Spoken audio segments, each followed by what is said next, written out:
Сейчас с утра новость прочитала про то, как медик, который участвовал в спасении Навального, когда его отравили новичком, эмигрировал в Латвию как, ну, такой политический мигрант, выучил здесь латышский почти на самую высшую категорию, получил ВНЖ, работал по своей профессии, спасал жизни людей.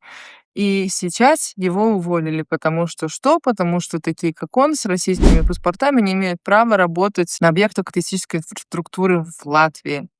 Вот, мне, я не знаю, это один человек или разные, под моими публикациями стали часто, появляться такие комментарии, где на латышском языке написано один вопрос: "Par ko tu cīnies?" Par veselo saprātu es cīnos. Vienmēr un turpināšu to darīt. Вот šādi gadījumi parāda, ka veselais saprāts principā tiek nonīcināts un pārkāptas jebkuras adekvātuma robežas. Cilvēks bija gatavs dzīvot šeit, glābt mūsu cilvēkus šeit dzīvojošus, latviešus, krievus, ukraiņus, baltkrievus, vienalga, jo viņš ir ārsts, bet viņu atlaida.